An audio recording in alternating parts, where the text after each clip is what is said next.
Boa noite. Agora foi. Eu quero agradecer a presença de vocês aqui.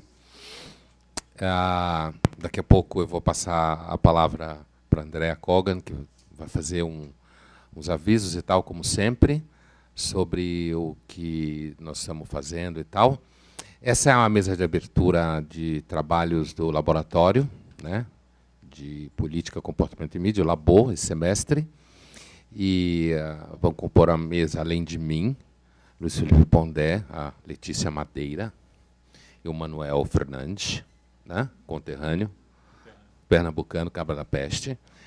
E, assim, nós vamos falar um pouco do projeto de parceria nosso com a Bytes, que é uma empresa de jornalismo de dados e análise de redes sociais e internet, né? E a Letícia é a nossa aluna aqui da PUC de RI, que é a estagiária, que está entrevistando o algoritmo, aprendendo a falar com o algoritmo. E ela vai contar um pouco da experiência, né? Assim, o foco, na verdade, ela é um pouco a estrela da coisa, porque ela que está fazendo a experiência, né? Fazendo a experiência da entrevista, guiada pelo Manuel e pelo Kaique. E daqui a pouco nós vamos conversar um pouco, mas vamos primeiro escutar seus avisos, Andrea Kogan. Mas é bom, porque tem muita gente. Gente, boa noite. Então, queria dar boas-vindas a todos, em nome de nós, do Labo, Pondé, eu, Helena, nossos coordenadores de grupos de pesquisa que estão aqui, Carla, Edu Wolff, Fernando, Fabiano. Quem mais que eu não estou vendo? Fernando, acabei de falar. Fernando, Fabiano, por favor. Então, eu queria agradecer a presença de vocês e de todo mundo que sempre acompanha a gente. Flávia, Heraldo, Jorge, Soraya, que está aqui, Gilberto, enfim, todo mundo que está aqui. Agradeço muito. E, antes da gente começar, eu queria só falar dos nossos próximos eventos, que acredito que, assim, não sei se todos nos seguem nas redes sociais. Se não seguem, a gente pede para seguir. Tá? Porque as informações correm de uma forma muito mais rápida no Facebook e no Insta. Então, labo@pucsp é o nosso e-mail.br e labo.pucsp é nosso endereço no Insta e no Facebook. Então, fica mais fácil. Inclusive, se hoje vocês estão fazendo filmagem, fotos, marquem a gente para a gente já repostar. Vou falar de 4 eventos muito rápido, que são os próximos que vão acontecer amanhã. Na sala 117A, que é aqui do outro lado, nós teremos uma palestra com o Leonardo Gonçalves, que é um teólogo, cantor, e ele vai falar sobre a comoditização da religião. Ele já gravou um podcast com a gente na nossa primeira temporada, muito interessante, então a gente vai ter esse bate-papo com ele. Na quinta-feira, vou falar em ordem cronológica, na quinta-feira nós começamos um curso chamado Revisitando Philip Roth. É um curso que já está confirmado, vão ser 4 quintas-feiras, das 19h30 às 21h30, com a Isadora Sinai, que não está aqui, já já ela deve chegar. E aí ela é doutoranda na USP e especialista em Philip Roth. Está fazendo uma tese sobre Philip Roth. Bem-vindos. As inscrições estão abertas, é só entrar no nosso site. Este precisa fazer inscrição. E temos outro curso, que aí 2 representantes aqui que a gente recomenda fortemente, que começar na próxima segunda-feira, vão ser nos dias 12, 20 e 26 de agosto, são 3 encontros, novos autores e novos olhares para os desafios contemporâneos.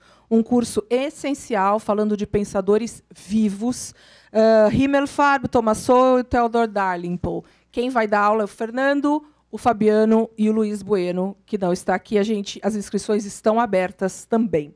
E, finalmente, na semana que vem, às 20 horas, teremos uma palestra com o professor Dr. Marcelo Gabriel sobre sociedade do consumo. Consumimos ou somos consumidos? Está aí a reflexão, não é mesmo? E, enfim, finalmente, eu convido todos, quem quiser escrever, fazer uma resenha, fazer os comentários sobre o evento de hoje, mande para a gente publicar no nosso blog, no Aflates. Não precisa ser pesquisador do Labo. A gente aceita artigos e textos das mais diversas origens e finalidades. Então, quem quiser falar sobre hoje, sobre o momento de hoje, sobre a discussão, será muito bem-vindo. E, finalmente, Manuel, temos um curso maravilhoso com o Manuel, no futuro bem próximo, na realidade, nesse semestre. E, para finalizar, as perguntas. Já quem quiser já pensar nas perguntas, as perguntas vão ser feitas pelo Instagram do Labo. Então, a gente pede para quem tiver perguntas, entrar no inbox e fazer a pergunta para a gente, que a gente já vai selecionando para falar para eles ao final da palestra. Desculpem-me se eu me estendi, mas agora, por favor. Obrigado, André. Então, indo ao nosso assunto, eu vou fazer uma abertura rápida, falando tanto de como nasceu essa ideia. Nasceu, objetivamente, eu e o Manuel fumando charutos, né, Manuel? No ESC Café. Né? E a intenção, desde cedo no Labo, é construir pontes entre a academia e o mercado. Né? E fazer pesquisa. Quer dizer, o Labo é, antes de tudo, um centro de pesquisa, não uma central de cursos. Os cursos acontecem associados à pesquisa, e não o contrário. Né? O coração dele é o cotidiano da pesquisa, essa é a intenção. E, dentro desse projeto, a ideia de fazer uma parceria com a empresa de jornalismo de dados importantes, depois o Manuel vai falar da Bytes, do trabalho deles e tal, é justamente um espaço em que foi crescendo nos últimos anos alguns campos de análise da política ou da ciência política. A política, a ciência política, a filosofia política sempre foi dominada por um certo idealismo, como a gente diz em filosofia. Esse idealismo é o idealismo de como a gente acha que as pessoas são no âmbito político. Então, elas têm opiniões críticas, elas estão abertas ao debate, elas têm a intenção de construir um discurso consciente, elas seriam basicamente seres racionais, no sentido de que são movidos por uma coerência de ideias, né? E por uma intenção de estar abertas à crítica que o outro faz e à construção. Isso faz parte, inclusive, do mito da democracia. Nos últimos anos, eu digo últimos anos mesmo, talvez a gente fale 2007, 2008 para cá de uma forma mais pesada, a ciência política começou a caminhar em direção ao que alguns chamam de ciência política empírica, cética. O Mark Lilla, que esteve aqui ano passado, chamou de ciência política desencantada, né, no diálogo que a gente teve, que é uma ciência política que busca identificar o comportamento das pessoas, dos eleitores e dos agentes políticos de uma forma descolada daquilo que a gente acha que ele seria. Um ser racional, crítico, preocupado com uma construção, e aí vai se abrindo ao olhar sobre esse comportamento, aí a gente vai percebendo que, na verdade, esse ser político, esse agente político, esse eleitor, ele é movido por uma série de coisas que está muito distante da ideia de você estar aberto a críticas e a construção conjunto. Muito pelo contrário. Então, os afetos, hoje, cada vez mais, são importantes na análise da política. As pessoas são, não digo que totalmente, que nunca é totalmente, mas assim, o nível dos afetos ou das paixões dominam muito mais o comportamento político do que ideias. Na verdade, as ideias estão a serviço dos afetos. É isso que cada vez mais aparece. Né? Elas são a serviço daquele conjunto de paixões que alguns chamam de pulsão política, afetos políticos. E esse universo, portanto, ele tende a ser, de alguma forma, um tanto resistente a um racionalismo ingênuo. É claro que existe a clássica teoria da escolha racional, que vem do utilitarismo, do final do 18, começo do 19, né? De autores como Bentham, John Stuart Mill, que entendem que os seres humanos são racionais no sentido que eles otimizam o comportamento para atingir melhores resultados. A chamada teoria da escolha racional, que é base, inclusive, da análise econômica. E essa teoria, inclusive aplicada à política, alguns vão usar a expressão de a teoria da ignorância racional. Na verdade, os eleitores escolhem ser ignorantes porque eles sabem que eles não são nem um pouco importantes, porque um voto não significa nada. Então, no dia a dia, agindo de forma racional, ele escolhe se preocupar mais com o iPhone que ele vai comprar do que com o voto que ele vai dar. E o voto que ele vai dar, ele vai entregar para contaminação, no sentido de contaminação por outras pessoas, ele vai entregar para as paixões que ele sente, as raivas que ele sente, os ódios que ele sente, certo? No meio desse universo, um conceito que não é novo, mas é novo nesse sentido, é o ressentimento, que está no centro da nossa pesquisa aqui. Como, claramente, um afeto triste, se a gente partir lá atrás do Spinoza, um afeto triste, que torna a pessoa ainda mais fechada a qualquer possibilidade de entendimento racional das coisas, né? E o Theodor Dalrymple, né, que alguns de vocês aqui seguramente conhecem, o psiquiatra inglês Theodor Dalrymple, ele, inclusive, fala do ressentimento como tipo de mágoa mais duradoura ao longo da vida, né? Que quase como não tem cura. Ele compara o ressentimento à sensação que algumas pessoas têm quando o giz, talvez os mais velhos entendam a comparação que eu vou fazer, que o Dalrymple faz.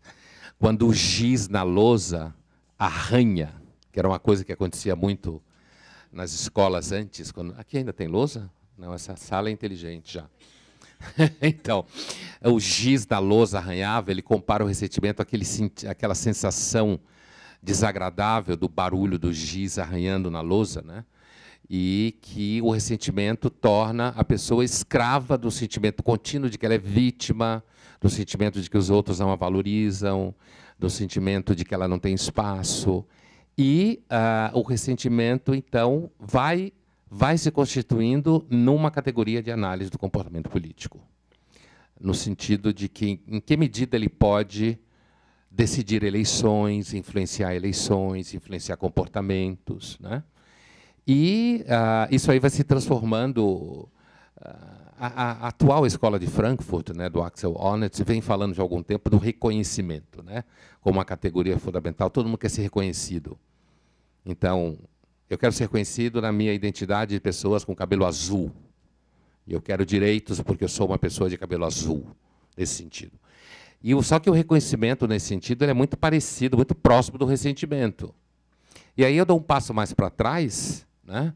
Que assim, a gente sabe que o filósofo que pôs em circulação o conceito de ressentimento foi o Nietzsche, né? O Nietzsche trouxe esse conceito para a filosofia de forma sistemática, né?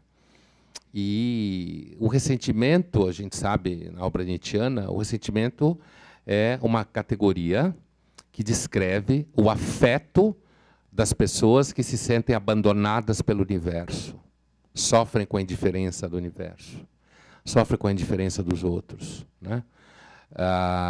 Que acham que se Deus morreu, como na Gaia Ciência, então o sol não nasce mais amanhã, né? Que entendem que o universo permanece no silêncio e na indiferença em relação a nós. Então, essa sensação de que o universo nos deve reconhecimento, né? Que inclusive nos deve reconhecimento no sentido mais profundo, né, da nossa importância no universo, da nossa importância na sociedade, e o sofrimento diante da insignificância da condição humana, na visão trágica, né? A gente sabe, na obra do Nietzsche, esse é o momento crítico para você conseguir chegar à utopia nietzschiana do super-homem e tal. Você tem que atravessar o ressentimento, você tem que sobreviver, você tem que ultrapassar o ressentimento. Mas, para ultrapassar o ressentimento, você tem que aceitar, de forma alegre, a absoluta e total insignificância da existência. Enquanto você insistir na negação disso, você permanece no ressentimento. Então, o Nietzsche, é bem claro que, assim, para o Nietzsche, o ressentimento é aquilo que une a moral que ele critica ao longo da obra, que é uma moral que nasce do outro para controlar os fortes, como ele fala. Eu não vou entrar na discussão política no Nietzsche, que não existe objetivamente, mas existe indiretamente, né? Uma espécie de anarquismo aristocrático, assim, na obra do Nietzsche. Mas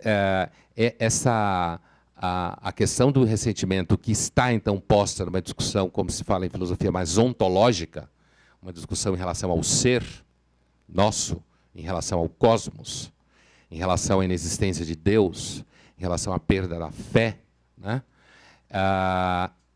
Hoje, o interessante o Dalrymple fez essa ponte na obra dele, mas não é necessariamente, a gente não depende disso, é identificar em que medida, talvez se o Nietzsche hoje estivesse entrevistando algoritmos como a Letícia, ele identificaria que o ressentimento se alocou na política, né, de uma forma organizada na democracia.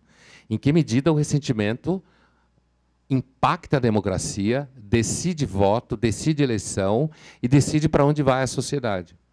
E aí a gente chega, eu vou passar a palavra para a Letícia, né? E a gente chega à ideia, a nossa intuição, que é identificar nas redes sociais, através do trabalho dela com o Manuel e o Kaique, marcadores de ressentimento que sirvam, inclusive, para a gente ver para que lado vai a discussão política nas redes sociais no Brasil agora. Certo? A palavra está com você, Letícia. Obrigado.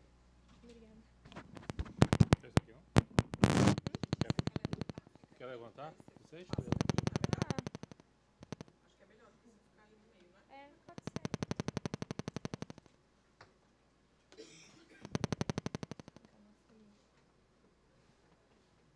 Oi, tudo bem?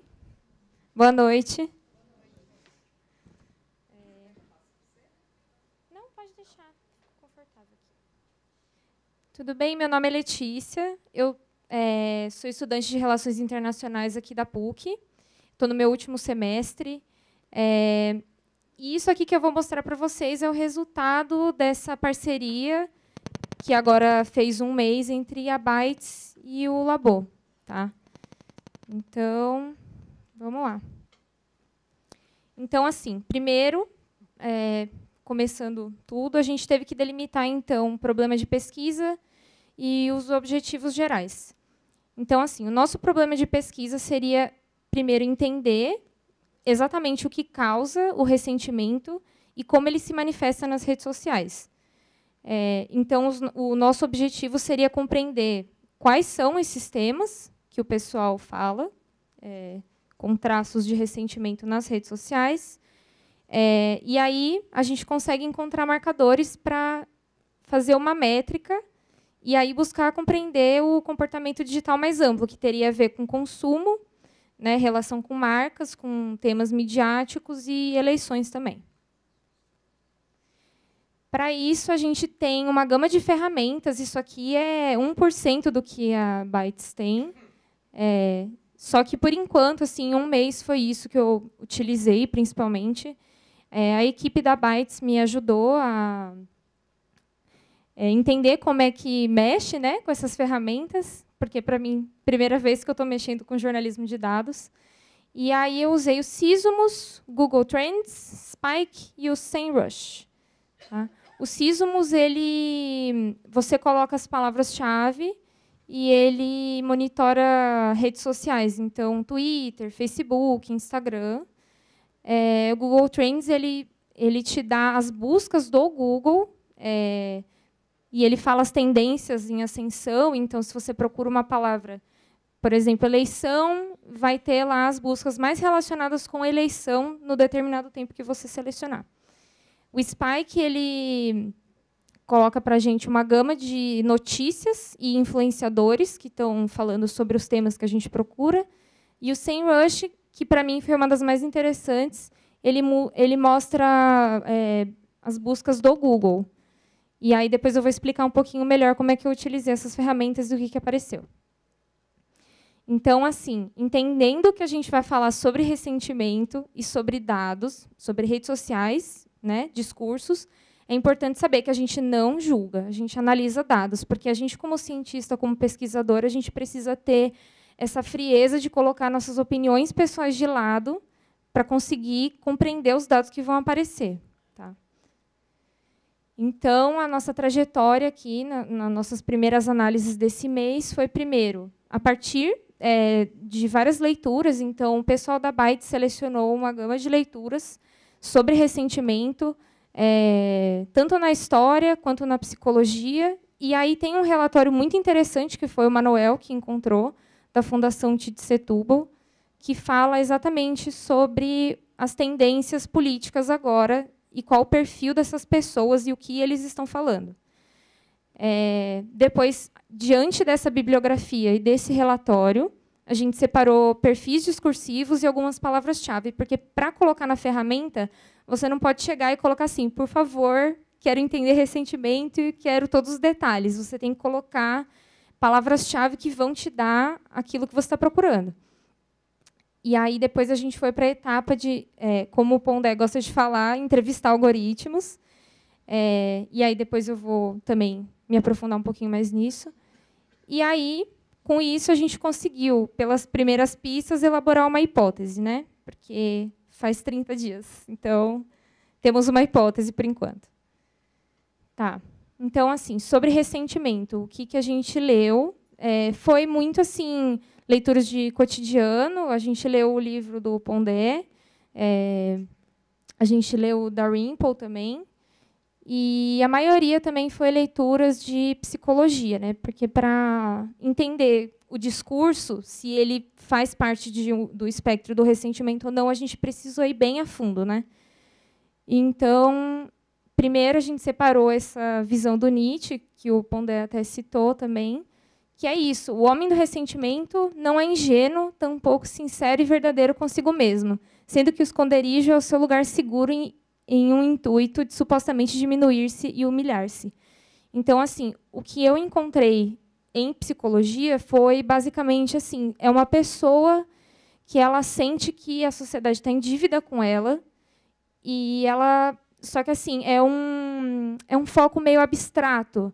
Então, não tem exatamente um jeito prático de resolver o problema e a frustração da pessoa. E o dado mais principal, assim, que eu vejo sobre ressentimento é que a pessoa ressentida, ela coloca a culpa no outro. E aí ela move os esforços dela para que o outro sinta que fez mal a ela. Tá? Isso é nossos dados preliminares. Os perfis que a gente achou, a gente separou de acordo com os temas mais, digamos assim, polêmicos e latentes que estão acontecendo na mídia e nas redes sociais. E aí, assim, a gente elencou, por enquanto, assim, mais ou menos de 20 a 30 palavras-chave, mas, só para ilustrar para vocês, eu separei 5 palavras aqui, que era o que estava mais em ascensão, que é vitimismo, doutrinação, ideologia, corrupção e minorias.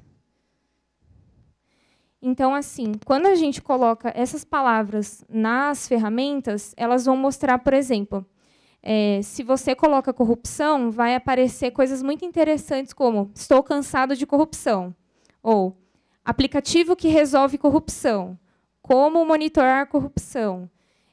Então, assim, quando as ferramentas mostram discursos nas redes sociais, por exemplo, Twitter, Facebook, geralmente aparece algo como um desabafo meio coletivo, assim. Então, é uma pessoa que precisa, por exemplo, de um palanque que vai gerar polêmica. Quando a gente vê resultados que são do Google, que é uma coisa mais anônima, aparecem coisas mais assim no campo do desabafo. Então, como eu falei, estou cansado de vitimismo. Vitimismo é o câncer da sociedade e tal. Talvez porque a pessoa, às vezes, esteja com vergonha de publicar ou de perguntar para alguém pessoalmente, mas no Google ela encontra essa rede de apoio que vai lidar com esse ressentimento. E aí a gente conseguiu gerar a nossa hipótese, que é assim: o ressentimento, ele é uma coisa assim, não tem a ver necessariamente de forma fixa com nenhum lado ideológico específico. Então, não é a esquerda, não é a direita, não é centro, etc., que é ressentido. Todos, como seres humanos, temos um espectro de ressentimento na gente. Mas, para a gente conseguir fazer essa métrica, depende do contexto político, do contexto midiático, digamos assim. Então, assim, o ressentimento é fixo, mas para fazer a métrica tem que monitorar eventos recentes. Por exemplo, se a gente sabe que em 4 anos vai ter eleição, com certeza o ressentimento vai aparecer em relação a temas políticos de eleição. E assim por diante. E ele é tão não fixo que, se, por exemplo, acontecer qualquer coisa com algum político que está em ascensão, todo o tema do ressentimento nas redes sociais e do discurso pode mudar. Então, é algo que precisa ser monitorado sempre, assim. E, por enquanto, é isso. Se tiverem mais dúvidas... É isso.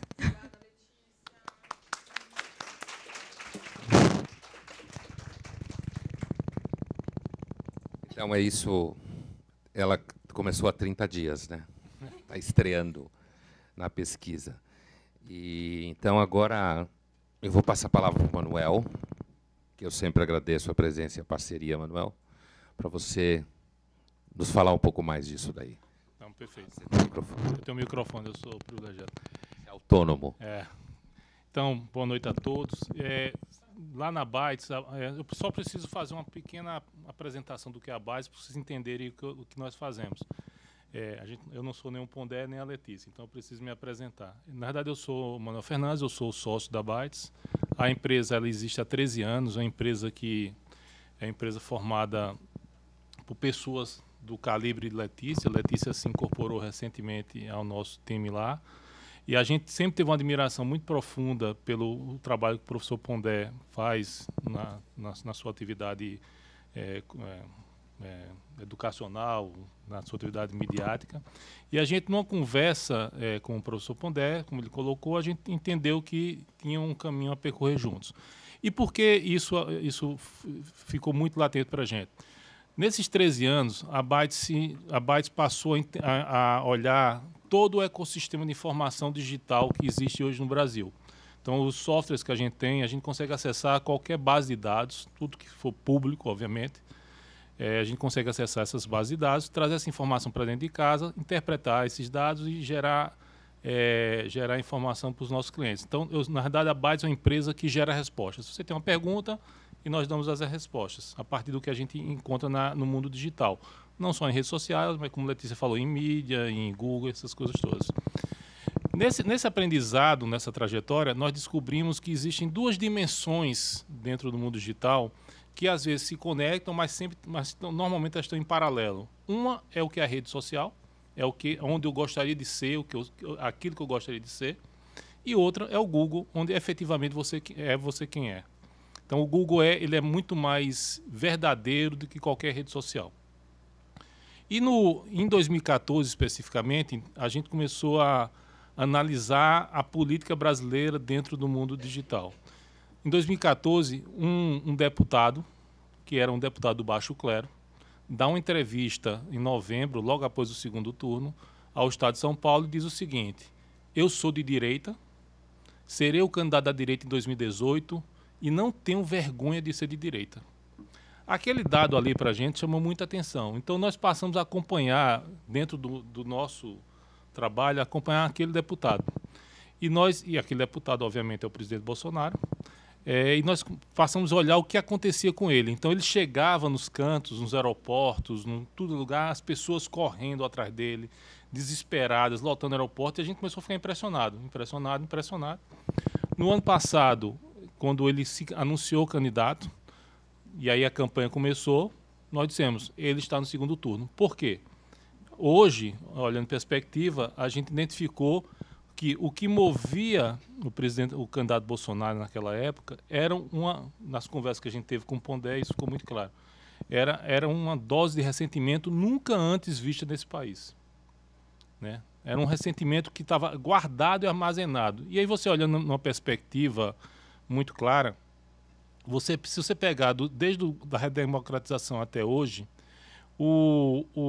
tirando o governo Sarney, todos os governos foram de centro-esquerda. Porque o Collor é doido, então a gente tira ele de canto. Mas todos os governos foram de centro-esquerda. Então eu tenho 2 governos do Fernando Henrique, 2 governos do Lula, 2 quase governos da Dilma, mas sempre esquerda. Então a pauta de centro-esquerda sempre foi muito presente. E não haveria. E quem era vamos chamar assim, de direita, conservador ou algo do tipo, não conseguia colocar a cabeça de fora, porque se colocasse, o pessoal cortava. Então, essas pessoas foram guardando essa mágoa e foram vendo isso. E como é que isso se expressou? A gente começou a ver que toda vez que o candidato Bolsonaro ia para uma pauta que era uma pauta completamente fora de qualquer padrão, fora de qualquer lógica e mais agressivo do ponto de vista de costumes e comportamento, ele crescia. Toda vez. E aí eu conto uma história que é a mãe de uma amiga de minha filha, que trabalha no órgão público, 20 anos nesse órgão público, e ela lá trabalhando com 20 pessoas no departamento dela. Uma das pessoas, no primeiro mês, eu sou Bolsonaro. No segundo mês, 2. No terceiro mês, 4. No sexto mês, 8. E ela um dia ela me contou, eu não acredito que eu trabalhei com essas pessoas, não sabiam que essas pessoas eram tão reacionárias. Né? E, na verdade, o que é que aconteceu? Essas pessoas sempre estiveram aí. A esquerda e a centro-esquerda sempre negou a realidade, numa autonegação, né? Sempre negou a existência de um bloco conservador, que encontrou numa pessoa que conseguiu captar isso. Ontem eu estava conversando com um petista aí do governo, que foi do governo, que eu não vou falar o nome porque senão eu posso ser xingado. Esse petista, eu falei o seguinte, vocês têm que entender que o presidente Bolsonaro, e sem nenhum juízo de valor nisso, é do ponto de vista técnico, ele é tão intuitivo quanto o Lula. Ele conseguiu captar, como ninguém, essa dose de ressentimento que levou isso aqui. Se você olhar o governo, claramente você vê isso muito presente. Eu tenho um presidente que durante 27 anos foi deputado, nunca foi um deputado do primeiro time, e estava lá guardado e era maltratado pelos deputados atuais. Eu tenho um ministro da Fazenda que não fez parte de nenhuma grande mudança econômica do país, né, que está lá. Eu tenho um ministro da Educação que também não é um expoente da academia, ministro. Eu tenho um chanceler que sempre foi tratado como o segundo time de Itamaraty, também está lá. Então, o que move e o que alimenta isso é esse ressentimento. A gente tentou entender quem foi que elegeu o presidente Bolsonaro. Nós identificamos 4 grandes grupos. O primeiro grupo, os antipetistas, que esses aí eram qualquer coisa que não fosse o PT. Os liberais, apoiados na agenda do Paulo Guedes, né, envergonhados em apoiar a agenda de costumes do Bolsonaro, mas apoiavam o Paulo Guedes do ponto de vista da economia. O pessoal da área de segurança, preocupado com mortes, com dados de segurança, e o pessoal de costumes. O ressentimento, ele aparece muito claro isso. Então, nesse encontro que eu tive com o Pondé, eu falei, Pondé, a empresa ela trabalha só para o setor privado. Então, a gente trabalha... E a gente está num dia a dia muito agitado. Então, a gente fica, às vezes, se perde. Então, a gente tem a necessidade, às vezes, de se conectar à academia, né, para que a gente criar reflexões que eu falei quando a Letícia foi trabalhar lá na empresa. Essa pesquisa de Letícia pode não dar em nada, mas pode dar uma coisa muito boa. Eu pelos 30 dias que ela já está lá, eu já vi que vai dar algo muito interessante. O nada não existe mais na nossa agenda. Mas é um trabalho de reflexão mesmo. Porque se você pegar... E aí, como é que a gente identifica esses marcadores de ressentimento? É um desafio gigantesco. Se você pegar aqui, existe hoje no Google, todos os dias são feitas 150 milhões de buscas no Google no Brasil. É como se cada um de nós que acessa a internet, na verdade são 140, acessasse um Google uma vez por dia. Tem muita informação nesse universo. O ressentimento, existem 5.000 formas de buscar a palavra ressentimento no Google, no Brasil. 5.000 formas. A busca mais comum, depois de ressentimento, obviamente, é o que é ressentimento. As pessoas não sabem o que é ressentimento. Esse é o grande ponto de partida do trabalho nosso aqui.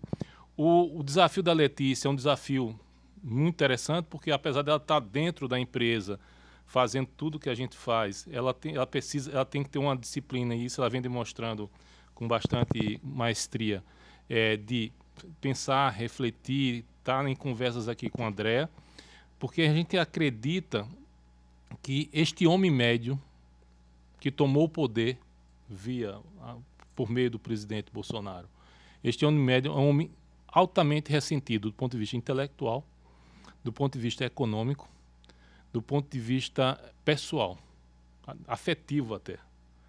E isso continua crescente. Eu estava falando ontem com esse petista que eu nunca vi tanta raiva, e olha que eu sou do lado do Nordeste, né? Então, eu nunca vi tanta... Eu nunca vi tanta raiva como eu vi nos últimos meses, na época que a gente analisou a eleição.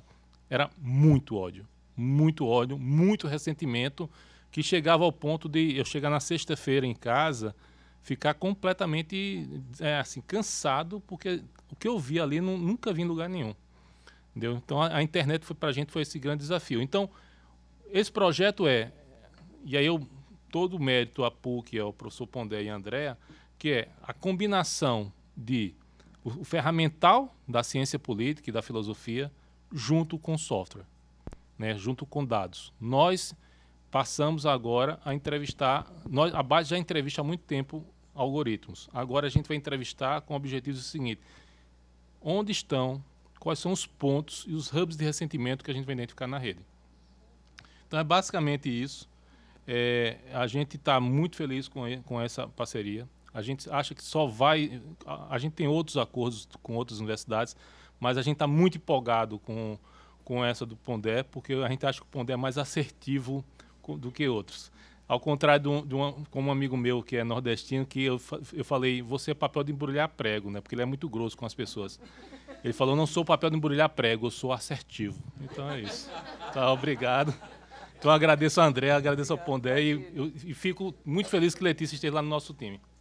Obrigada,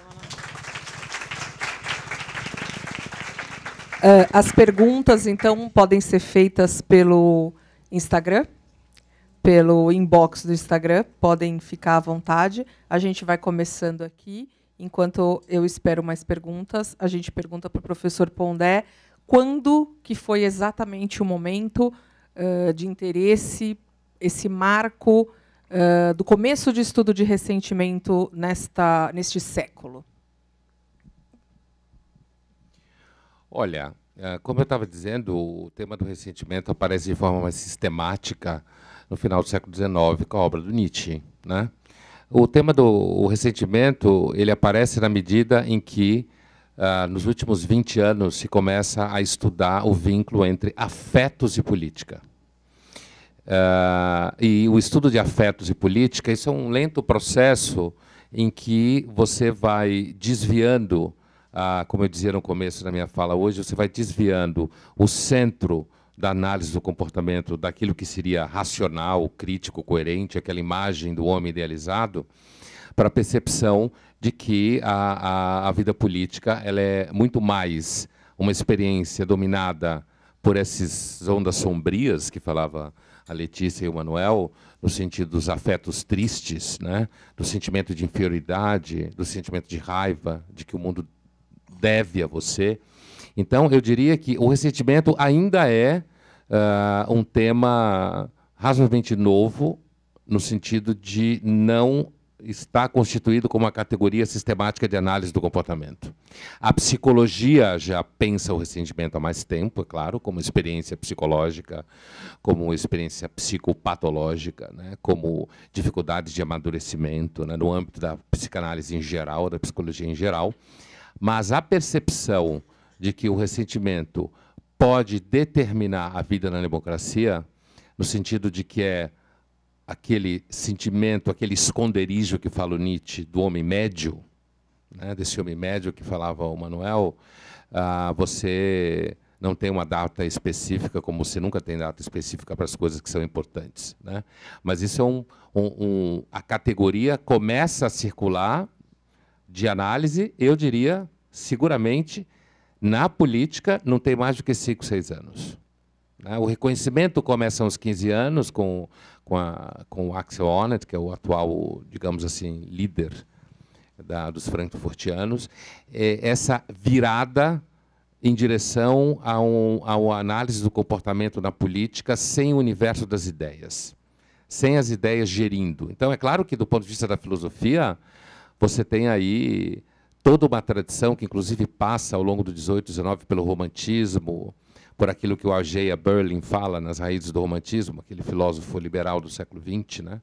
Letão, judeu, inglês, e em que ele traz, inclusive, já na análise dele do romantismo, ele aponta como o ressentimento dentro do romantismo, o ressentimento com relação à modernização, ao ressentimento dos alemães em relação aos franceses e ingleses, que eram mais ricos do que eles, né? Isso está, para quem leu as raízes do romantismo do Berlin, se aparece lá, que são aquelas conferências radiofônicas dele que depois foram... Está traduzida no Brasil pela editora 3 Estrelas, né, da Folha de São Paulo.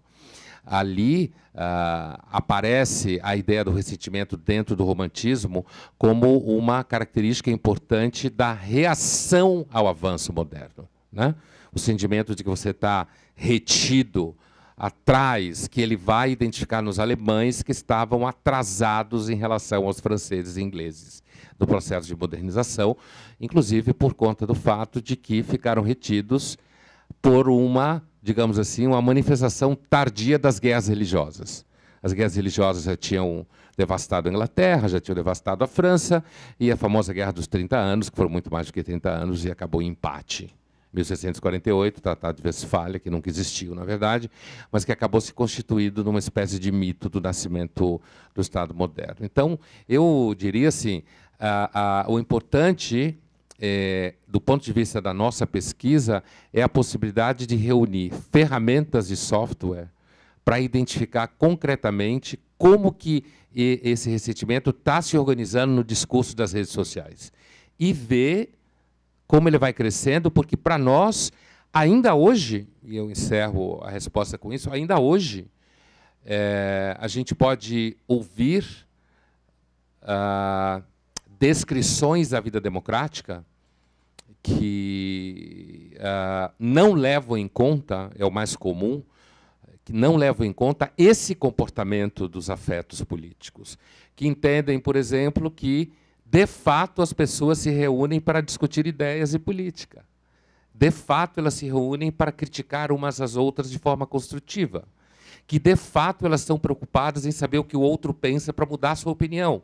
Não parece ser isso que acontece. Então, na realidade, uma pesquisa, um trabalho como esse, não só o nosso, mas um trabalho de entender os afetos políticos, ele bate de frente, inclusive, com a própria produção de autoimagem nossa enquanto cidadão da democracia, que gosta de pensar em nós mesmos como figuras construtivas, racionais, coerentes, envolvidas num processo que transcende qualquer tipo de afeto e de patos, quando, na verdade, vai se abrindo finalmente, um olhar sobre a política que vai em direção ao comportamento enquanto tal e não à idealização do comportamento do eleitor. Aquele cidadão democrático que resistiria a regimes totalitários discutindo política, na verdade, nunca existiu. Sempre foi uma utopia. Ele nunca existiu. E tem um detalhe importante que eu queria ressaltar, e no ponto de vista político, não é só o bolsonarista que é ressentido, não, tá? Os petistas também estão ressentidos. Então, assim, não é uma característica de um grupo político o ressentimento. Os petistas estão ressentidos no seguinte aspecto. Eu falo petista como categoria, tá? Eles estão ressentidos no seguinte aspecto. Nós fizemos tanto por este país, na cabeça deles, obviamente, nós fizemos tanto por esse país, ajudamos tantas pessoas e fomos abandonados. Eles estão completamente nessa perspectiva. Eles estão numa negação de realidade violenta. Tem um documentário que está na HBO sobre o Brexit, que tem uma cena que os dois estrategistas, o pró a saída e o contra a saída, se encontram num bar para tomar uma bebida depois do resultado. E o cara que era contra a saída diz o seguinte: nós não perdemos essa eleição nos últimos 6 meses. Nós perdemos isso há 20 anos, quando não conseguimos perceber que a sociedade estava mudando e a gente não conseguiu identificar. Aí ele usa a expressão o ressentimento das pessoas em relação à classe política. Bom, começaram as perguntas. O G. Franco Dantas, Manuel, pergunta qual a influência do ressentimento na economia. Então, é só Letícia, Letícia pode. É um dos desafios da gente. É tentar. A gente, na verdade, é o seguinte. E aí estou pensando como eu sou jornalista de formação, mas agora eu sou empresário. Nós queremos criar um indicador para medir o ressentimento em relação à política, em relação às marcas, em relação a padrões de comportamento. Se a gente vai conseguir isso, e aí eu tenho certeza que Letícia vai liderar isso,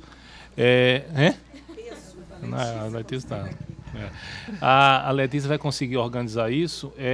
A gente vai ter algo que vai ser muito inovador dentro do mundo de medição de padrões de comportamento dentro do digital. Porque o ressentimento, como o Pondé colocou, ele sempre existiu. A grande beleza dessa história toda é que as redes sociais e a política, como foi muito acirrada, porque se a gente tivesse numa política de Geraldo Alckmin até aqui, talvez não tivesse acontecido isso, porque é aquela coisa morna, aquela coisa papai com mamãe. Mas o gentil, o chuchu. Mas como houve um acirramento muito forte, aí o ressentimento puxou muito rapidamente. Por isso que lafrou para a gente. Eu acrescentaria essa questão da economia. Lembro aqui de um dado interessante sobre ressentimento e economia. É importante que fique claro que isso é um trabalho em curso, né? Não nosso, em geral, de identificar os afetos políticos e o ressentimento entre eles.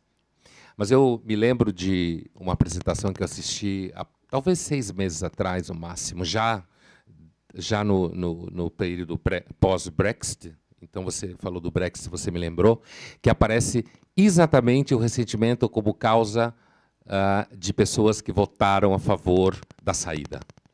O exemplo é preciso. Pescadores do Nordeste da Inglaterra, submetidos a leis da Comunidade Europeia, que são obrigados ainda a respeitar as leis europeias de controle de reprodução dos peixes. Portanto, eles estão submetidos a leis rígidas durante o ano de quando eles podem ou não pescar. Certo? Do outro lado está a Noruega, fora da Comunidade Europeia, pescando o tempo inteiro e dane-se o período de reprodução dos peixes. Certo? Resultado, os pescadores do norte da Inglaterra votaram maciçamente para sair da Comunidade Europeia, porque para eles é muito claro que a Comunidade Europeia prejudica e torna eles vítimas de uma lei que os noruegueses competidores do outro lado não são obrigados a obedecer e que, portanto, ganham com isso. Então, aí aparece, assim, na realidade, acho que no âmbito da economia, o debate de ressentimento, liberalismo, né? Questão de desigualdade social, na economia é onde esse assunto faz mais estrago. Posso fazer uma pergunta à Letícia? Estamos aqui, vamos lá. Não, porque na verdade ela é de humanas, né? Então o pessoal de humanas... A pergunta é o seguinte, Letícia, quando você, nesses primeiros 30 dias, porque como foi a dinâmica lá com Letícia? Ela foi introduzida a todo o sistema Bytes, que é esse conjunto de softwares que a gente usa. Então a gente começou, ela foi treinada exaustivamente nesses softwares. Qual foi a sua grande surpresa quando começou a operar, você sendo de humanas, nisso? Olha, eu acho que principalmente essa questão... Eu acho que ver aquelas ferramentas escancarou uma porta para mim, porque assim, eu já venho pesquisando esse tema, só que de forma muito assim, ciências sociais acadêmico, então é cabeça nos livros e entrevistas assim, bem pessoais. Com as ferramentas, eu acho que o que mais me surpreendeu foi talvez a possibilidade mesmo, até de ter novos insights. Então, a gente carrega com a gente, aqui na academia, algumas ideias, alguns conceitos.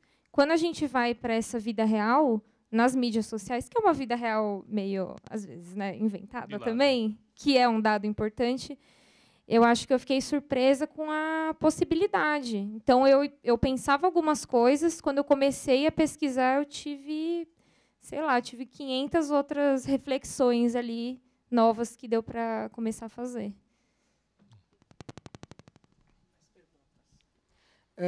Aqui, professor Luiz Trigo, qual a relação, se é que existe, entre ressentimento e a polarização que estamos vivendo e a negação da racionalidade? Então, por exemplo, contra as vacinas, terra plana, não existe aquecimento global.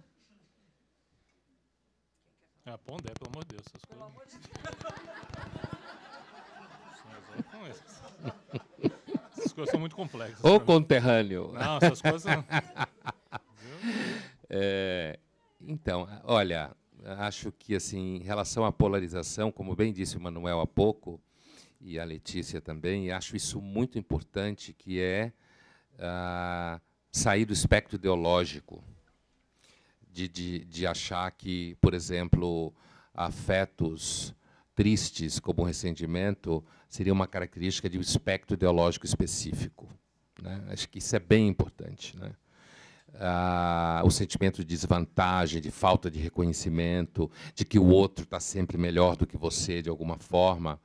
Então, eu acredito que a relação entre ressentimento e polarização passa, antes de tudo, pela ferramenta, a capilarização e acessibilidade que as redes sociais criaram e deram voz a isso, certo? Trouxeram isso à tona. E as redes sociais, na verdade, tiram o ressentimento do seu esconderijo. É isso. Né? Tira do esconderijo e ele fala. E ele meio que, de certa forma, perde a vergonha. A polarização enquanto tal, que é um fenômeno político longe de ser brasileiro só, é um fenômeno que vai tomando conta do espectro político em grande parte dos países do mundo, e que é intimamente ligado justamente a esse ferramental. Esse ferramental traz a democracia, como diz o Schuller, Fernando Schuller constantemente, a democracia nunca mais será educada, nunca mais será elegante, nunca mais será comedida. Ela será agora barulhenta, ruidosa, brega, briguenta, porque agora a voz da democracia está em toda parte. Quando a democracia era um debate entre pessoas da mesma classe social, do mesmo grupo, né, que se ganhava eu ou ganhava você, a gente sabia que no final estava em casa, porque era a mesma classe social, mesmo que com diferenças aqui e ali, mas que ninguém ia, no final, rasgar tudo. Agora deixou de ser assim. E aí, aquela convivência que no próprio Estados Unidos, né, recentemente eu comentava hoje há pouco um artigo sobre os 50 anos da ida do homem à Lua, e por que os que trabalharam no projeto Apollo e continuam vivos, e os atuais engenheiros da NASA dizem, na sua maioria, que hoje a gente não levaria o homem à Lua, por uma série de razões, apesar de ter mais técnica e mais dinheiro. São várias causas que eu não vou entrar aqui. Uma delas é justamente a polarização política. Porque eles diziam que, na época, você tinha uma parceria entre republicanos e democratas que hoje não existe mais, acabou. Republicanos e democratas se odeiam. Então, não negociam. Então, me parece que aí, não só o ressentimento, mas é a possibilidade da organização desse ressentimento em política. E aí aparece a polarização, né? Mas o importante, desse ponto de vista que a gente apresenta, é que não é a ideia política que organiza a sua posição, é o afeto político que determina o seu lugar, e não a sua ideia. A sua ideia, na verdade, está a serviço do afeto que você sente do seu lugar social ou no modo como você vive. Então, agora, com relação a terraplanismo, antivacinistas, né? Recentemente, houve um caso de uma juíza, parece que foi uma juíza que teve que intervir e obrigar os pais a deixarem o filho de 3 anos ser vacinado, porque os pais são veganos radicais contra vacinas e nunca deram vacina à criança, e a criança está com 3 anos. E então, uma juíza teve que se meter no meio, que é uma coisa que tem acontecido muito. Os juízes têm que legislar porque os pais são incompetentes, incapazes de tomar as decisões que têm que tomar. Então, o Estado tem que se meter no meio, o que é péssimo, mas acaba acontecendo. Então, eu acho que no caso do terraplanismo, que eu não sei se vocês conhecem, mas eu conheço pessoas terraplanistas, né? Não sei se alguém aqui teve o prazer de conhecer, talvez tenha um terraplanista aqui, possa ser entrevistado pela Letícia, né? Então, assim, nesse caso, dentro desse âmbito das redes sociais, em que você tem terraplanistas, você tem vampiros, lobisomens, sereias, conheço muitos deles, né, que se identificam com isso e constroem uma espiritualidade em cima disso. Nesse caso específico, me parece mais claro do que no caso do antivacinismo, mesmo dos veganos, que essa discussão de antivacinismo, veganos e Waldorfs da vida, isso é um extrato médio-alto, né? Normalmente, essa coisa tipo Waldorf e vegano vem junto com o Bolsa Prada, né? Está aqui no extrato alto da sociedade, né? Mas, no caso de terraplanistas e vampiros, e lobisomens, e sereias, e jedis, que tem por aí, né? Grupos assim, aí eu acho que há uma certa invisibilidade, né? Um anonimato e uma espiritualidade bem simples, porque do ponto de vista da espiritualidade a gente sabe que as grandes religiões, a espiritualidade tem sempre momentos que na linguagem do cristianismo é passagem pelo deserto, demônio, não sei o quê, mas que é na verdade um encontro meio terrível consigo mesmo, que o cristianismo tradicionalmente traduzia como encontro com os demônios e tal, né? No deserto e tal. E que essas formas de espiritualidade do tipo terraplanista e outras, na verdade, você se agarra a uma ideia completamente absurda, mas que isso constrói uma sociabilidade. Na sociabilidade, você se encontra e você faz jantares de terraplanistas, tira fotos de pessoas no fim do mundo, que normalmente é na Islândia. Está na moda. O Fernando Amedi pergunta para o Manuel: a batalha política hoje parece se concentrar no campo dos costumes, gênero, etc. Em que medida hoje se consegue analisar esse cruzamento entre política e costumes? Dá para perceber também quais são os marcadores de comportamento nessa batalha, classe social, escolaridade, etc.? Então, vou começar contar um dado interessante. Quando houve a eleição do Congresso atual, 5 dias depois, nós emitimos um relatório dizendo com a seguinte frase que traduzia tudo que estava escrito lá: este Congresso que assumirá terá uma característica completamente diferente dos congressos anteriores, onde a economia era o grande drive de discussão. Este Congresso terá costumes e economia como pontos de discussão. O governo não conseguirá passar nada se não abordar os costumes. Aí você vai dizer o seguinte: e há uma estratégia por trás disso. Por exemplo, sabemos aqui que a BR Distribuidora foi privatizada. Para mim, eu sou um liberal. Para mim, vendia tudo também. Vendia PUC, vendia tudo aqui. A BR Distribuidora foi privatizada. Naquela semana que a BR Distribuidora foi privatizada, o presidente Bolsonaro ele fez 2 referências, uma do filho, outra contra o presidente da OAB. Então, toda vez, a gente está hoje mapeando isso para tentar entender o seguinte: toda vez que ele puxa costume para cima, vem alguma coisa da economia por baixo. Entendeu?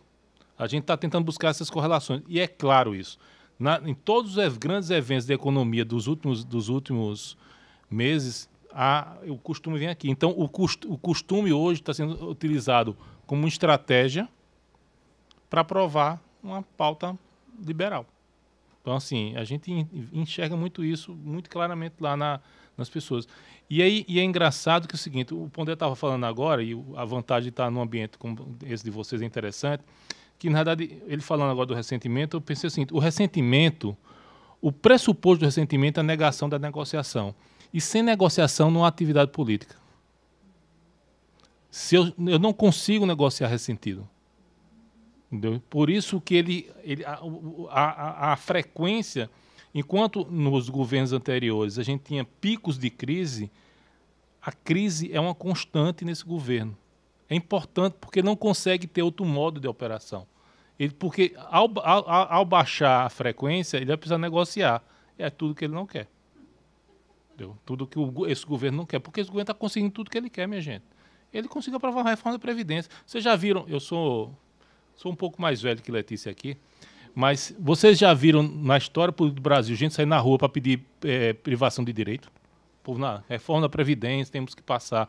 A reforma tributária vai passar. Vão vender os Correios. vai ter uma discussão que vai sair vendendo tudo. E ele continuará batendo na tecla de costumes. E nós aqui achando que o que ele está falando é de costumes, que na realidade ele está falando de economia. Vamos lá. A pergunta do Kevin, que eu vou embalar junto com a pergunta da Carla. Há quem diga que a neurociência suplantou a psicanálise. Toda essa conjuntura não seria, porém, um prato cheio para Freud? Todo esse ressentimento não evidencia um inconsciente politicamente complexo? E este ressentimento não está intimamente ligado ao narcisismo? Porra. Não. Eu vou falar que eu tenho uma opinião sobre isso. Eu acho que Freud é o Edir Macedo da classe média, tá? Que é o seguinte, o cara tem vergonha de ir para a Igreja Universal, ele fala, não, vou fazer psicanálise. Então é só a minha posição em relação a Freud. Esses cangaceiros são foda. Não, porque, Freud porque todo mundo fala, não, vou fazer psicanálise. Cangaceiro é foda. Aí o cara se livra da culpa e mata o pai, mata a mãe e se livra da culpa. Mas tudo bem, eu não... Então é melhor ele não responder, né? Não. É melhor ele não responder. Mas assim, eu imagino que sim. Assim, inclusive, muitas das acusações que se faz ao Freud do ponto de vista político é justamente que a teoria freudiana seguraria um pouco qualquer compreensão mais progressista de sociedade, né? Ela, justamente pela visão de um ser humano que tem na sua estrutura um inconsciente que pensa, de certa forma, no lugar da consciência, portanto, você é pensado pelo inconsciente, né? E falado por ele, e sendo esse inconsciente alguma coisa que, na verdade, se alimenta de reminiscências de uma condição original, infantil, de insegurança, desamparo, como fala o Freud na Futuro da Ilusão, de forma muito clara, né? Quando ele está criticando o vínculo entre desamparo e religião. Então, é quase como se a gente dissesse, pensando no ressentimento na política, que na política somos todos infantis, né? Aí que está. Quer dizer, a nossa capacidade de... Bom, Freud achava que talvez existissem, sei lá, uns 2,5 adultos na sociedade, né? Ou quase como uma utopia, que nem o super-homem do Nietzsche, né? O adulto para o Freud.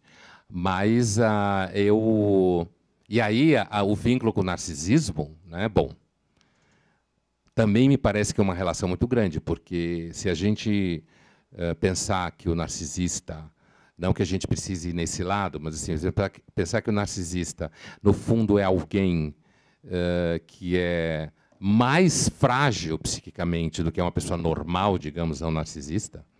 Portanto, o narcisista é uma espécie de miserável da libido, assim. Então, tem uma construção de sujeito extremamente frágil. Então, o narcisista ele é um candidato seguro a um comportamento ressentido o tempo inteiro, seja no trabalho, como tem gente já identificando no mundo corporativo, seja na política.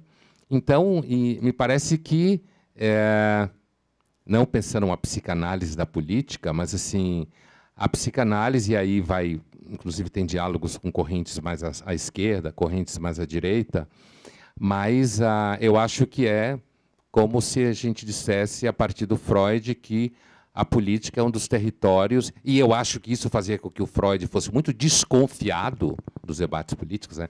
O Freud, inclusive, criticava aqueles que andam por aí achando que vamos construir uma civilização melhor do que a nossa, né?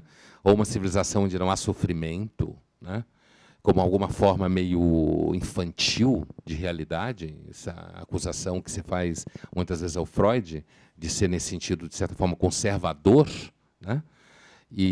Mas eu acho que, sendo inconsciente, em alguma medida, bastante infantil, pensando freudianamente, talvez o que a gente esteja descobrindo em relação à política é justamente essa condição infantil mesmo.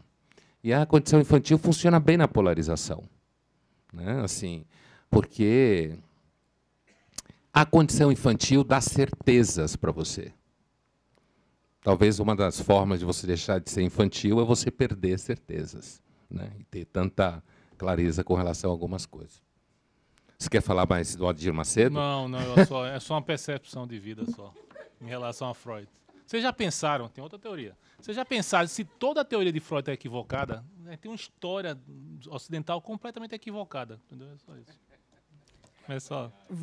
A Cris Maier pergunta, o movimento Fridays for Future também tem, na sua opinião, a ver com ressentimento? Fridays for Future? Alguém? Letícia? Letícia conhece. Fridays for Future, quem é, Cris? Cris, então explique para a gente. É um movimento que está acontecendo na Europa toda sexta-feira. Das crianças lá. Das crianças, e isso são todos. A maioria, menor de idade, começou com uma menina autista, eu acho que de 14, 15 anos, da Noruega.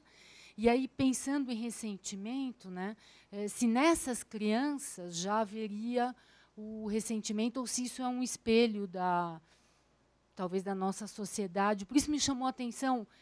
Eu estou muito entusiasmada com o debate, né?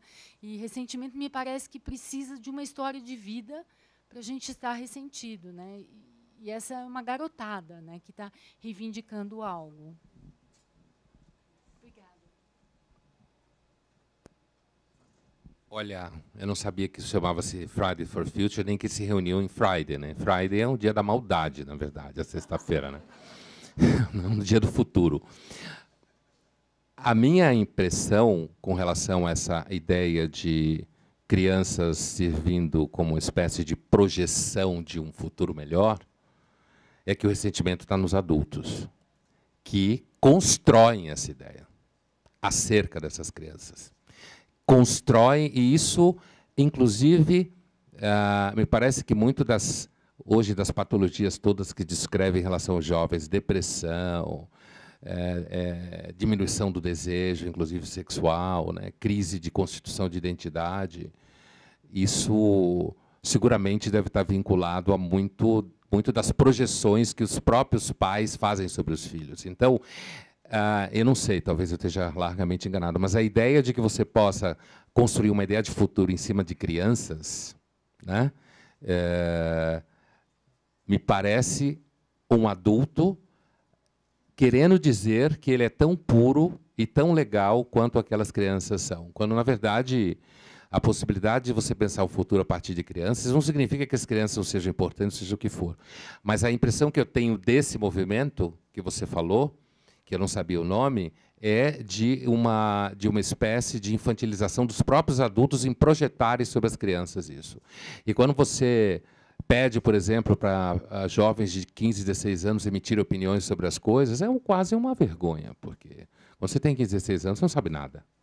Né? Você não sabe quando tem 30, 45, quanto mais quando você tem 15, dar opinião sobre o mundo, como o mundo deve ser, como a sociedade deveria ser, como acabar com a desigualdade social. 15 anos, o que você faz? Né? Não, Letícia, é você. Você quer falar, Letícia? Então. A Lenita pergunta, quem é eleito representa o ressentido que queria um representante para curar suas frustrações? Será que quem está no poder é um ex-ressentido? E ressentido seria um adulto infantilizado? Vocês me convidam para o ambiente acadêmico, eu sou politicamente correto, pessoal, então eu vou contar assim. A história de ex não existe, é igual a ex-mulher. A mulher vai ser sempre para sempre sua, não tem a história de ex. Na verdade, porque passou na sua vida, está lá, marcada. Na verdade é o seguinte, o ressentimento não acaba com a eleição. Ele continua e fica exacerbado. Ele não acaba com a eleição. O ressentimento é uma constante. Eu não sou cientista político, eu sou jornalista de formação. Ele está se transformando numa forma de poder. Porque o que ele fala é: eu sou contra intelectuais, eu sou contra imprensa, eu sou contra com tudo que está aí que não me proporcionou. Então, o ressentido ele é como se fosse um buraco negro. Porque quanto mais você alimenta, quanto mais ele vai querer. Eu vou, há uns 7 anos, só para fazer um paralelo, a BAIS não trabalha para partidos, campanhas, nem candidatos, nem para o setor público. A gente não tem nenhum contrato lá. Mas há 7 anos, especificamente, eu estava com o José Sarney, que era o presidente do Senado, estava conversando com ele um assunto específico. Ele falou, eu perguntei, e o PT? Ele falou, o problema do PT, Manuel, é que o PT não trata bem os aliados. Aí ele usou a expressão, ele deixa os aliados com ressentimento. E isso vai ser uma moeda que a gente vai cobrar muito caro, 7 anos atrás. Outra coisa que eu vejo, Manuel, é que haverá uma polarização, em função desse tratamento do PT em relação aos aliados, dessa não combinação, haverá uma grande polarização que pode resultar em algo que eu não sei, tá a eleição. Então, na verdade, o ressentimento ele é insaciável. E, mais uma vez, a gente só está conseguindo ver isso porque a gente teve uma eleição polarizada. Porque, assim, se você perguntar aqui, os tucanos em São Paulo ficaram 25 anos. Você nunca via ressentimento aqui, né? Porque todos eles ganhavam.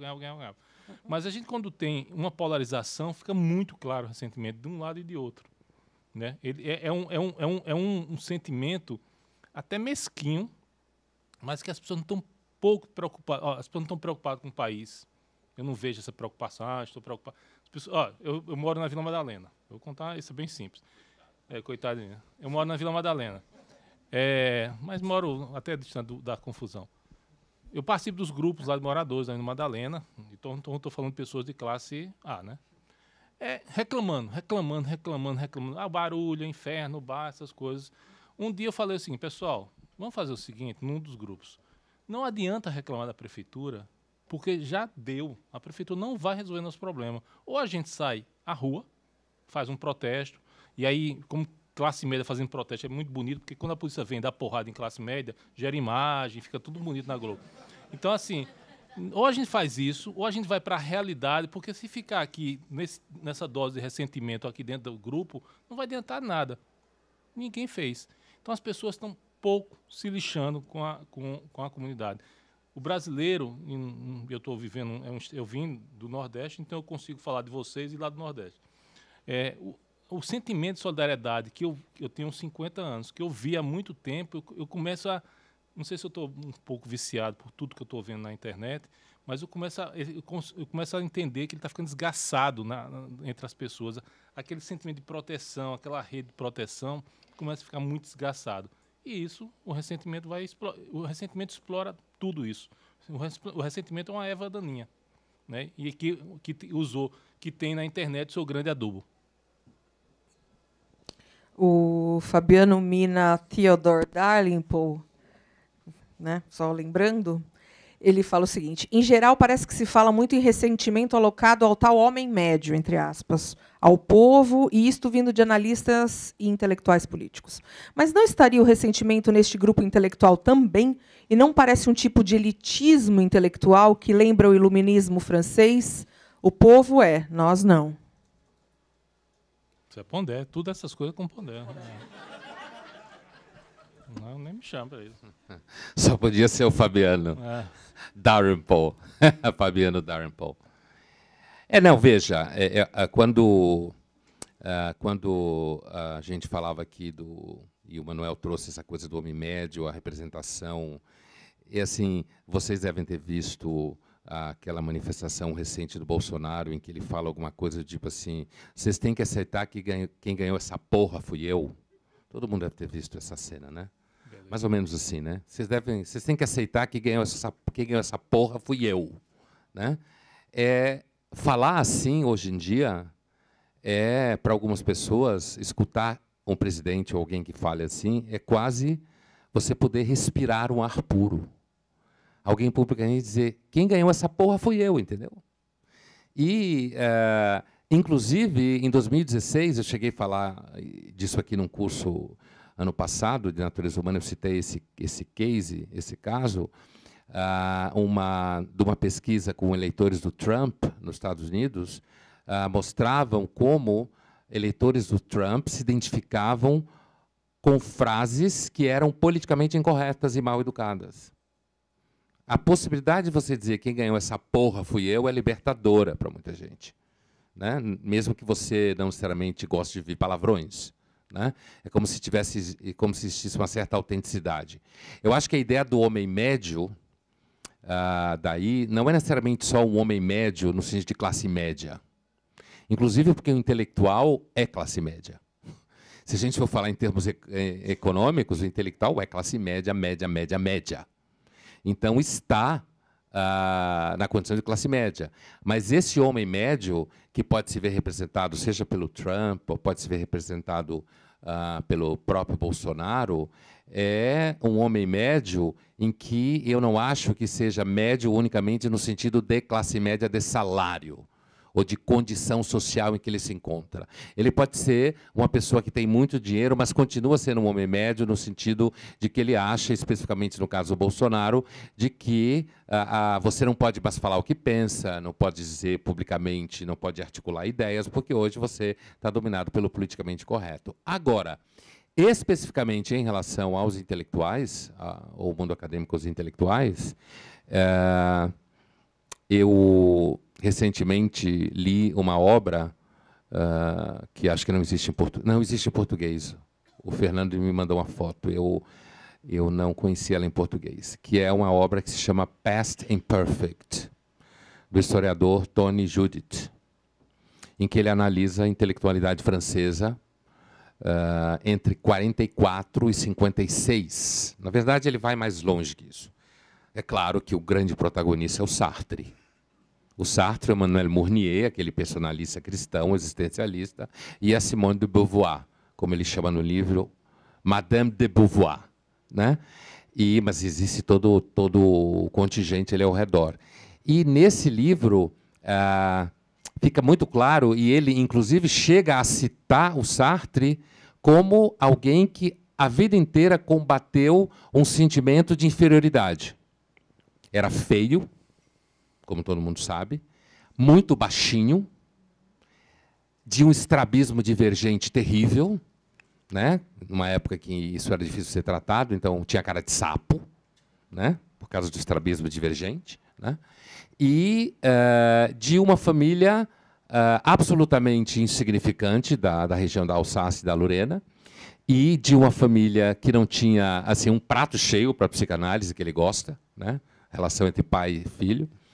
E o Tony Judt, entre outras coisas, ele vai mostrar como a sociabilidade dos intelectuais franceses, na vergonha da França, porque a França ganhou a Primeira Guerra sem ter ganho, né? Porque a guerra foi toda lutada entre a França e a Bélgica, e a Alemanha estava dentro da França quando perdeu a guerra, ninguém nunca entendeu isso até hoje, né? Que é uma coisa estranha, ela estava dentro da França e perdeu a guerra. Né? E depois aquele escândalo entre a Primeira Guerra e a Segunda Guerra e a França, em 40, ter cedido os alemães daquele jeito. Por que eu estou citando isso, Fabiano? Porque acho que é no outro cenário, mas uma coisa que esse historiador mostra, analisando a sociabilidade francesa dos intelectuais desse período, é que é uma classe facilmente apreendida pelo ressentimento. Invisibilidade social, pouco impacto na sociedade, né? No sentido de que grande parte das pessoas não estão nem aí para isso, para aquilo que é feito e é considerado super importante, mas 4, 5 pessoas levam em conta, né? E, no caso, é claro, ele vai apontar 3 intelectuais que escapam um pouco dessa chave, num livro posterior, que é o Albert Camus, o Raymond Aron e o Léon Blum, nos anos 30, né? Que foi, inclusive, chegou a ser primeiro-ministro da França, em 2 vezes e meia, quase. Mas, assim, então, eu acho que sim, os intelectuais, por ser classe média economicamente falando, e, muitas vezes, por acabar passando a vida girando ao redor de determinadas questões que são absolutamente relevantes para grande parte das pessoas, não estou dizendo que elas são irrelevantes, mas que acaba sendo irrelevante por grande parte das pessoas, pode facilmente sofrer de ressentimento, sem dúvida, como ele bem mostra no livro. Agora, esse livro é de 91, né? E o foco não é o ressentimento, o foco é a vergonha escandalosa dos intelectuais que apoiavam o stalinismo, mesmo diante do escândalo que era o stalinismo para todo mundo que queria saber, né? Os intelectuais de esquerda na França. Mas eu acho que, no caso dos intelectuais, especificamente, ou do mundo acadêmico, esse ressentimento ele é mais facilmente... Talvez alguém pudesse até fazer uma sociabilidade do mundo acadêmico a partir do ressentimento, porque é um ambiente onde a vaidade é muito importante, né? A vaidade intelectual, né? Há um espaço onde o intelecto se põe nu, né? E um espaço onde tem dinheiro. Então, o grande marcador é justamente a vaidade, o resultado, né? O resultado intelectual, a importância das ideias que você, por acaso, desenvolva ou não desenvolva. Então, acho que é um universo... Se você perguntava se era elitista, né? A ideia de que só o homem médio sofre de ressentimento. Não, é interessante, por exemplo, você pode encontrar aí uma comparação da época em que existia a classe C, estava na época do governo Lula, e as agências de publicidade faziam constantemente comparação entre jovens de classe AA e jovens de classe C. E tinha diferenças, né? Inclusive, era muito mais fácil fazer pesquisa com jovem de classe C, porque ia para a agência, passava o dia inteiro, ganhava merenda. Eu, claro, jovem de classe A, não está nem aí para isso. Para conseguir fazer ele falar com você, ele quase nem fala com você, porque ele está indo para Nova York, sei lá, alguma coisa assim. Mas uma diferença que aparecia, do ponto de vista do mal-estar, é que o jovem da classe AA sentia que ele era irrelevante, porque tudo que precisava ser feito, o pai e a mãe dele já fez.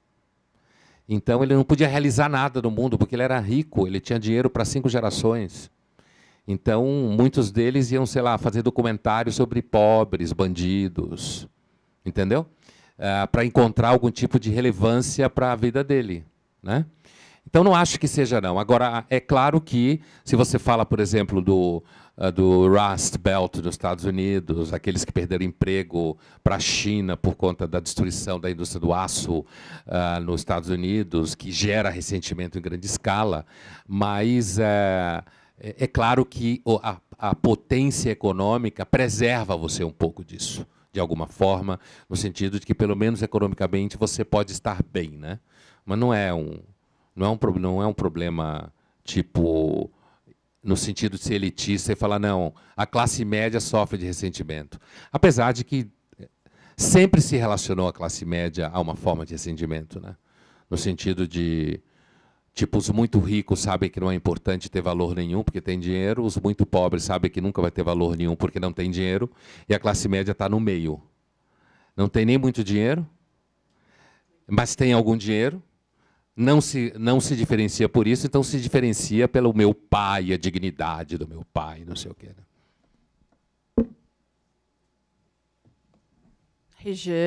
A Rejane pergunta sobre revanche e ressentimento. O que é essa revanche dentro do ressentimento? Vocês são... Bom. Então, você, né? Não, você está na academia. Mas... Pessoal, a academia é ótima. Deixa eu só fazer um acréscimo aqui ao que o Pondé colocou. Quando eu falei o homem médio, é exatamente o que o Pondé descreveu. Tá? Não é o homem médio, aquele cara, classe média, que vê o Faustão todo dia, no domingo, ou vê o Silvio Santos, ou vai comer a pizza com a família no domingo à noite. Na verdade, o homem médio é aquele cara que tem um conjunto de valores que ele, de certa forma, ele vê que o limite dele, intelectual, econômico, é muito estreito. É este cara que eu estou falando. Ele tá tanto para baixo quanto para cima. Então, por exemplo, tem gente que vai para Miami e ama Miami e é homem médio. Está lá comprando coisa em Miami. Na verdade, da revanche, a questão da revanche, eu vejo o seguinte.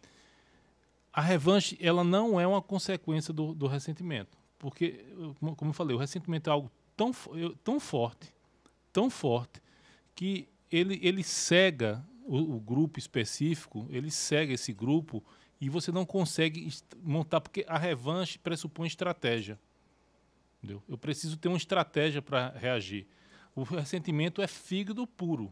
É fígado puro. E mesmo que isso implique eu brigar com o meu irmão no grupo do WhatsApp, mesmo que implique eu acabar com a amizade no Facebook, o ressentimento é um valor quase absoluto nesse aspecto. Né, que as pessoas estão... E ele é igual ao poder, ele é elástico, eu vou esticando até onde eu conseguir. Então, a revanche, a grande diferença que eu vejo entre revanche e ressentimento é que um depende de estratégia, de reflexão, de pesquisa, de dado, e o outro é fígado puro.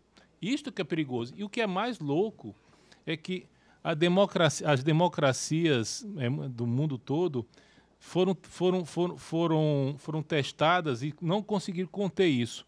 Eu tenho uma democracia lá nos Estados Unidos que os fundadores lá do modelo americano disseram o seguinte: vamos criar um colégio eleitoral, porque sem deixar a maioria aberta, a maioria vai tomar decisões estúpidas. Então a gente faz um colégio eleitoral para travar. Eles elegeram Trump. Eu tenho aqui o modelo brasileiro, um homem e um voto. Elegeram Bolsonaro. Eu tenho na Inglaterra o partido escolhe. Elegeram Boris Johnson. Então os filtros que a democracia moderna criou não estão funcionando. Esse que é o grande problema. E os 3 principais modelos do mundo não funcionam. Então a gente vai ter, nas próximas eleições, se preparem. Ainda tem espaço para outsider e ainda tem espaço para ser eleito pessoas que nós não conseguimos acreditar ainda. Porque, do ponto de vista histórico, 2 anos de diferença é muito pouco. Então, assim, ainda tem uma carga de ressentimento armazenada que não foi descarregada nessa eleição toda, não. Ela vai continuar existindo e ela vai ser apresentada nos votos. Você tem alguma aposta, Manuel, para a próxima eleição? Quem? Para cá? Brasil. Não, para prefeito de São Paulo? Para Brasil. Não. Certamente o presidente Bolsonaro, se ele conseguir fazer alguma mudança, a economia der uma resposta, ele está eleito. Não tem discussão. Porque é o seguinte, a gente está discutindo 30%, pessoal, de voto. Eu tenho o PT com 30%, eu tenho ele com 30%, tem um centro ali, tem uns 15% de voto indeciso, sobram 25% de voto. Quem conseguir fazer mais barulho e puxar o voto para cá, bom. O Dória continua no governo aqui, né? Não, mas o Dória vai candidato também, né? O que é que o Dória aposta? O Dória aposta que o pêndulo vai voltar, o pêndulo vai voltar um pouco para o centro, né? E ele vai ser beneficiado, claramente ser beneficiado. Só que o Dória não percebe que o Bolsonaro está tocando fogo. Ele está tocando fogo. Todo dia é inflamado. A gente tem um indicador lá que a gente segue. Esse número é bem interessante. Nós seguimos, em 4 redes sociais, nós seguimos em Facebook, Twitter, Instagram e YouTube. Nós seguimos 10 líderes mundiais. 10 líderes mundiais. E vai desde o primeiro-ministro da Índia até o Macri. Quando você pega o número de seguidores desses líderes mundiais, o primeiro que tem mais seguidores é o primeiro-ministro da Índia, porque qualquer coisa lá é grande, né? Então não tem nem discussão. A China não entra porque você não consegue mapear nada na China. Mas tudo bem, ele tem lá 120 milhões de seguidores. O segundo é o Trump, também motivos óbvios. Sabe quem é o terceiro da lista de 10? O Bolsonaro. Hoje ele tem 33 milhões de perfis seguindo ele em rede social. Aí alguém está pensando, porque tem robô, aí a gente vai discutir. Se é fácil para um, é fácil para todo mundo. Então, são 33 milhões de pessoas. Todas as vezes que ele é atacado, todas as vezes que ele puxa para o costume, o número de seguidor aumenta. Esse é um padrão que acontece em toda a rede bolsonarista. Eles se protegem e eles perceberam o seguinte: eu não preciso mais dos veículos tradicionais, eu agora sou um veículo. Então, a taxa de compartilhamento que ele tem, que é a capacidade de as pessoas compartilharem o que ele fala. Mas está compartilhando e eu estou criticando. Tá, você está criticando, mas está levando a mensagem do cara junto, que é aquilo que ele quer. É maior do que a do Trump. Então, assim, não há ficando negar a realidade como a oposição nega, não funciona mais. A gente tem que criar outro modelo. Qual modelo? Não sei. Que ele tem chance de ganhar? Hoje, ele é favorito. Porque não tem oposição. Quem é a oposição? Manuela Dávila? Ciro Gomes? Dória? Outra coisa. Tá gravando, né? Eu tenho isso. Mas tudo bem, tá gravando. Eu sou do Nordeste. Eu nasci em Pernambuco. Você imagina Dória no sertão de Pernambuco? Camisa polo, parecendo que era Campos Jordão. Você imaginou?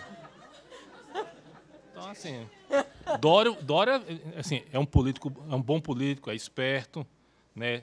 Usa bem redes sociais, tudo mais certinho. Mas o Nordeste é um bicho diferente, minha gente. Primeiro é o seguinte, não tem Nordeste, tá? É Pernambuco e os outros estados. Não, porque a capitania de Pernambuco vinha até São Vicente.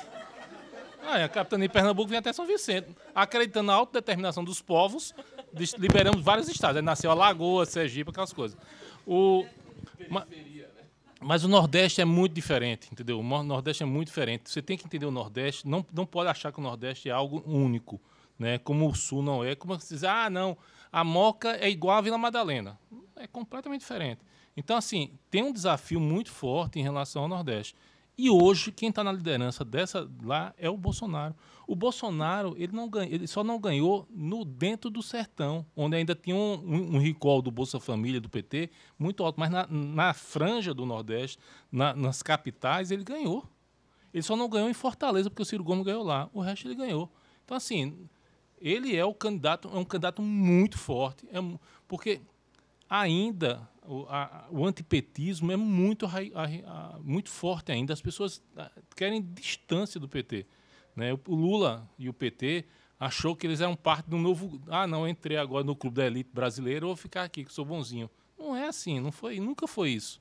Se deslumbraram, se roubaram, fizeram tudo o que tinha que fazer. Então, essa combinação, a última fronteira, que se o Bolsonaro conseguir reverter o Nordeste, o interior do Nordeste para ele, acabou. O Dória não pode vir quando for.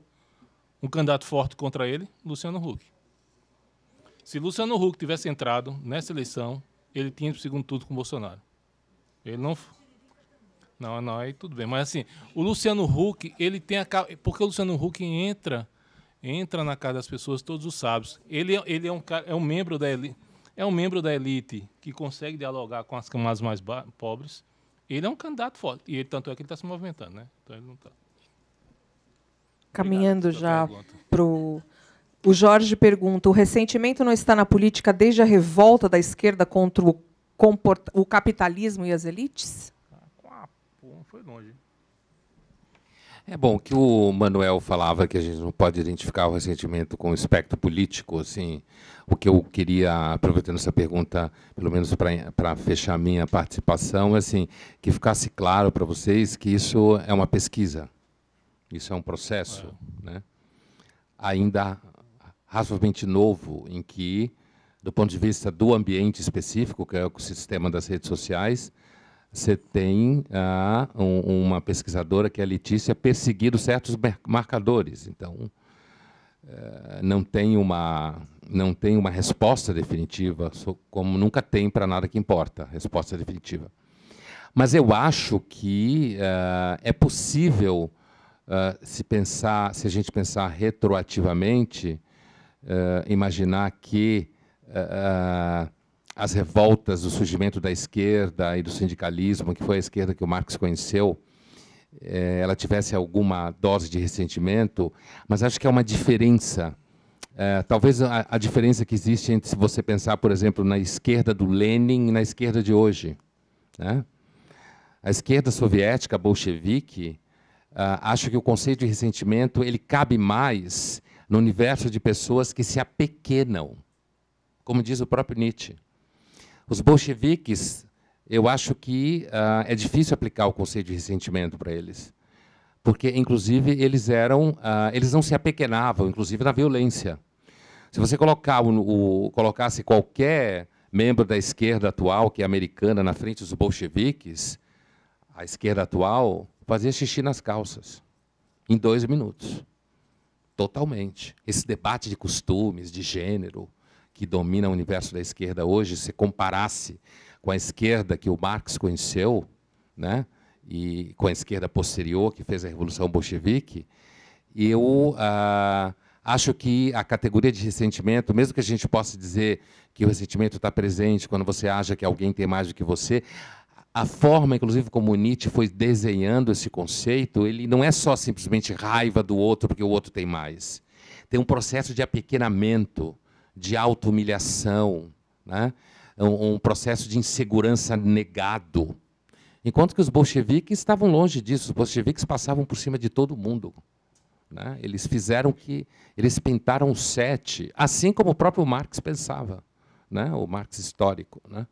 Então, apesar de que, em alguma medida, sim, eu acredito que o ressentimento está mais presente, como mostrou a Letícia aqui, quando se fala de minorias, por exemplo, no debate ao redor das minorias, do que você pensar na esquerda histórica do século XIX e depois na Revolução Soviética, né? Acho que os bolcheviques estavam muito longe da categoria de ressentimento. Eles eram umas feras mesmo, completamente ferozes, totalmente distante da sensibilidade ressentida de hoje em dia, me parece. Obrigado pela presença de vocês, obrigado pela Letícia, pelo Manuel, é sempre uma parceria, é um prazer estar com vocês. Eu agradeço também vocês e só queria deixar um gostinho que o nome provisório, o título provisório, a gente ainda não sabe, do próximo curso do Manuel, é Todo Mundo Mente, : redes sociais e Google, que vai ser durante 3 noites, começando provavelmente no final de setembro, começo de outubro. Então, fiquem ligadinhos, não é mesmo? E o professor Pondé também vai dar um curso em dezembro, que vão ser 2 finais de tarde, provavelmente sobre pensamento liberal, mas a gente ainda vai acertar o tema direitinho, e fora os nossos eventos, seminários, palestras e afins. Então, gostaria de agradecer, Manuel, Letícia, Pondé. Obrigada, gente. Eu agradeço. Obrigada. Não, eu agradeço, e para mim foi muito importante estar aqui com vocês mais uma vez. É muito importante estar trabalhando com o professor Pondé. E olhando para o rapaz da câmera, meu nome não é Manuel Fernandes, meu nome é Roberto Antunes, eu sou do Rio Grande do Sul, tá?